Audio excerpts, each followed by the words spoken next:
കണ്ണൂരിൽ പൈങ്കിളി പരസ്യമെന്ന വിമർശനവുമായി വിദ്യാഭ്യാസ വിദഗ്ധർ രംഗത്ത് വന്നിരിക്കുകയാണ്. പുതിയ ദേശീയ വിദ്യാഭ്യാസത്തിന്റെ ഭാഗമായി 4 വർഷ ബിരുദ കോഴ്സ് ആരംഭിക്കുന്നത് സംബന്ധിച്ച് കണ്ണൂർ സർവകലാശാല ഔദ്യോഗികമായി പുറപ്പെടുവിച്ചിരിക്കുന്ന പരസ്യം യൂണിവേഴ്സിറ്റി ഭരിക്കുന്നവരുടെ മാനസിക നില വിളിച്ചോതുന്നതാണ് എന്ന ആക്ഷേപവുമായി നിരവധി പേർ രംഗത്ത് വന്നിരിക്കുകയാണ്. പുതിയ 4 വർഷ ബിരുദ കോഴ്സുകൾ സംബന്ധിച്ച് വിശദമായ ചർച്ചകൾ നടക്കുമ്പോൾ സിലബസ് മികവുകൾ ഉയർത്തിക്കാട്ടുന്നതിന് പകരം ഉന്നത വിദ്യാഭ്യാസ മന്ത്രി തന്നെ കണ്ണൂർ യൂണിവേഴ്സിറ്റിയിൽ നേരിട്ടെത്തി പ്രവർത്തനങ്ങൾ വിലയിരുത്താൻ തുടങ്ങുമ്പോൾ SFI വിദ്യാർത്ഥികൾ ചെഗുവേരയുടെ ബാഡ്ജ് ധരിച്ച് യൂണിവേഴ്സിറ്റിയുടെ ഔദ്യോഗിക മുദ്രയോടെ തയ്യാറാക്കിയ പൈങ്കിളി വീഡിയോ ഒരു സ്റ്റേറ്റ് സർവകലാശാലയെ സംബന്ധിച്ചിടത്തോളം തരംതാണ പ്രവൃത്തിയാണെന്നാണ് വിദ്യാഭ്യാസ വിദഗ്ധരുടെ വിമർശനം.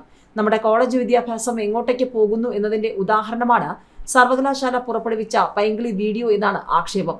കേരളത്തിലെ മറ്റൊരു സർവകലാശാലയും ഈ നിലവാരത്തിലേക്ക് തരംതാണിട്ടില്ല. അടിയന്തരമായി വീഡിയോ പിൻവലിക്കണമെന്നും ഇത് തയ്യാറാക്കുന്നതിന് ഉത്തരവാദികളായവർക്കെതിരെ നടപടി കൈക്കൊള്ളണമെന്ന ആവശ്യം ശക്തമാണ്.